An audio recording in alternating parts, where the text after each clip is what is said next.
Mister ladies viewers அனைவருக்கும் வணக்கம். நான் டாக்டர் நித்யா, சித்தா பிசிஷியன். காலையில எந்திரிச்ச உடனேயே ஒரு டயர்ட்னஸ் இருக்கும். உடம்பே அடிச்சு போட்ட மாதிரி இருக்குங்க அப்படின்னு சொல்லுவாங்க. எந்திரிக்கும் போதே குதிகால் வலி. காலையில எந்திரிச்சோடனே காலை தரையிலே வைக்க முடியல. அந்த அளவுக்கு குதிகால் வலி இருக்குன்னு சொல்லுவோம். அதுக்கப்புறம் காஃப் மசில்ல ஒரு பெயின் இருந்துகிட்டே இருக்குன்னு சொல்லுவாங்க. அதாவது காஃப் மசில்னா கெண்டைக்கால் தசைகள்ல ஒரு வலி இருந்துகிட்டே இருக்கிறது. ஸோ இந்த மாதிரியும் இருக்கும். ஸோ உடல் முழுவதுமே ஒரு டயர்ட்னஸ், அசதி. நமக்கு எதுவுமே பண்ண முடியாத அளவுக்கு ஒரு டயர்ட்னஸ் தெரியுதுன்னா என்னென்ன பண்ணணும்? ஸோ எதெந்த காரணத்தினால இந்த மாதிரி வலிகள் எல்லாமே ஏற்படுது, இதை நம்ம தெரிஞ்சுக்கணும். ஸோ பொதுவா பார்த்தோம்னா நம்ம உடல் வலி அப்படின்னு சொல்றது வாதம் அதிகரித்தால் வரக்கூடியது. இதை தாண்டி ஜென்ரலாவே தைராய்டு ப்ராப்ளம் இருக்கான்னு செக் பண்ணிக்கிறோம். ஸோ தைராய்டு ப்ராப்ளம் இருக்கக்கூடிய ஆண்களுக்கோ பெண்களுக்கோ காலையில எந்திரிக்கும் போதே அதிகமான உடல் வலி அப்படின்றது ஏற்படலாம். இதற்கு அடுத்தது பார்த்தோம்னா தைராய்டை தாண்டி வேறு என்ன விஷயங்கள் இருக்கும்? கல்லீரல் சம்பந்தப்பட்ட பிரச்சனைகள், நமக்கு லிவர் ரிலேட்டடா ஏதாவது ப்ராப்ளம் இருக்கான்னு செக் பண்ணிக்கணும். அதற்கு அடுத்தது முக்கியமாக சுகர் லெவல். நம்மளுடைய பிளட் சுகர் லெவல் எந்த அளவுல இருக்கு, எந்த ரேஞ்சில் இருக்குன்னு நம்ம தெரிஞ்சுக்கணும். ஸோ ஒவ்வொரு முறையும் நமக்கு சுகர் லெவலை நம்ம செக் பண்ணும்போது நம்ம உடல்ல பாத்தீங்கன்னா அந்த சுகர் லெவல் அதிகமாக அதிகமாக சரியா இரவு நேரத்துல உறக்கம் இல்லாம ஃப்ரீக்வெண்டா யூரினேஷன் அப்படின்ற ஒரு பிரச்சனை இருக்கும். இது காலையில எந்திரிச்ச பிறகு பார்த்தோம்னா அந்த யூரினேஷன் அப்படின்னு சொல்ற இந்த பிரச்சனைனால பாடி ரொம்ப டயர்டாகி தூங்கின மாதிரி ஒரு ஒரு சாட்டிஸ்ஃபேக்ஷன் இருக்காது. காலையில எந்திரிக்கும் போதே அதிகமான வலி, ஜாயிண்ட் பெயின் சொல்லுவாங்க. சரி, இந்த பிரச்சனையில இருந்து நம்ம என்ன சரி செய்யலாம்?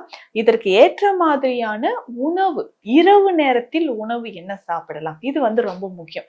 அப்ப பெரும்பாலும் இரவு உணவு அப்படின்னு சொல்றது ரொம்ப கவனம் செலுத்தி நம்ம சாப்பிட வேண்டிய ஒரு விஷயமாக இருக்கு. பொதுவாக சுகர் இருக்கக்கூடிய நிறைய நபர்கள் பார்த்தோம்னா இரவு நேரத்துல அதிகமா ஃப்ரூட்ஸ் சாப்பிடலாமா அப்படின்ற ஒரு விஷயம் இருக்கும். ஸோ ஃப்ரூட்ஸ் சாப்பிடும்போது சாப்பிடலாம், ஆனா இரவு நேரத்துல ஃப்ரூட்ஸ் சாப்பிட்றத அவாய்ட் பண்ணிட்டு காலை நேரங்கள்ல எடுத்துக்கலாம். இரவு நேரத்துல ஃப்ரூட்ஸ் சாப்பிடும்போது சிலருக்கு சுகர் இன்க்ரீஸ் ஆகிறதுக்கோ இல்லை குறைவதற்கான வாய்ப்புகள் இருக்கு.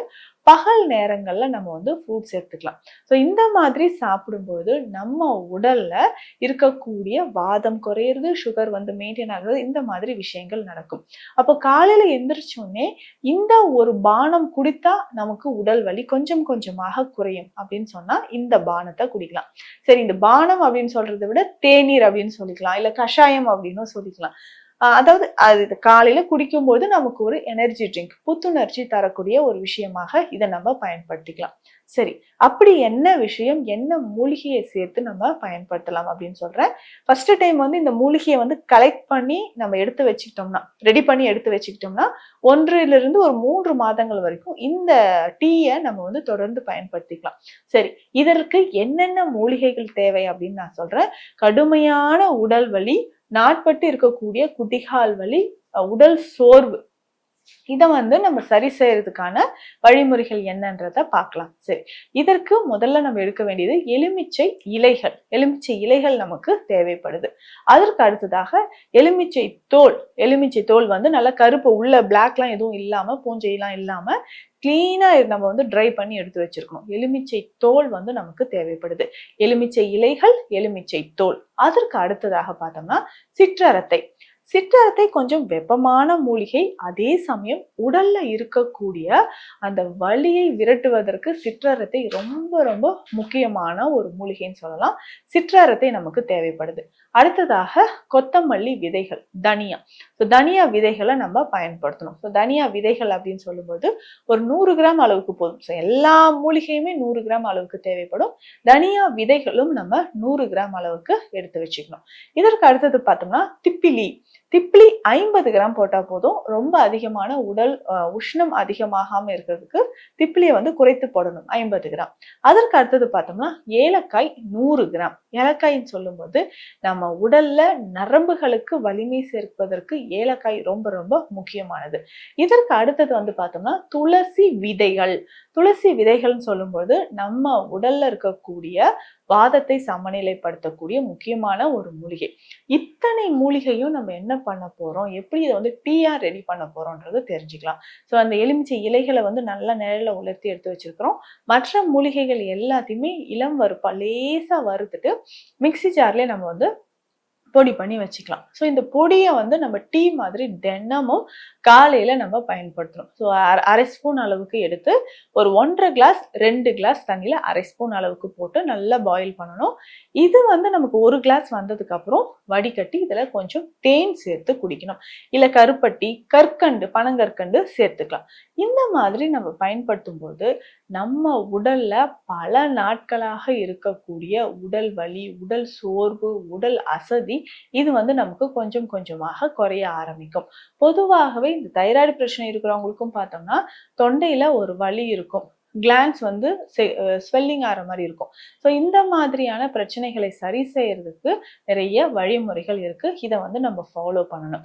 அப்போ கிளான்ஸை வந்து சரி செய்யறதுக்கும் தைராய்டு வந்து சரி செய்யறதுக்கும் இந்த டீயே நமக்கு போதும்.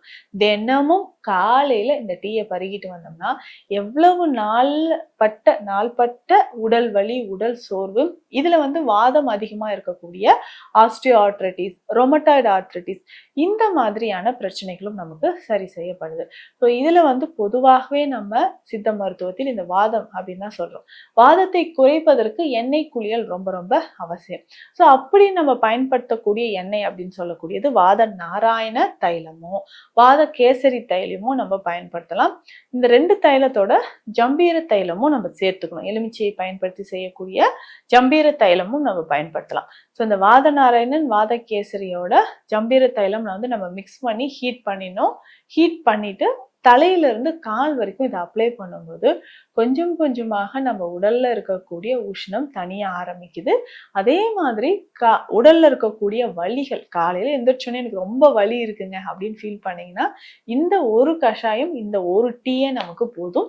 இந்த மாதிரி ஆயில் எடுத்து நம்ம எண்ணெய் எடுத்து குளியலும் செஞ்சுட்டு வரலாம். குளியல் செய்யும் போதும் வாதம் சமநிலையில படுறதுனால உடல்ல இருக்கக்கூடிய வலிகள் குறையும்.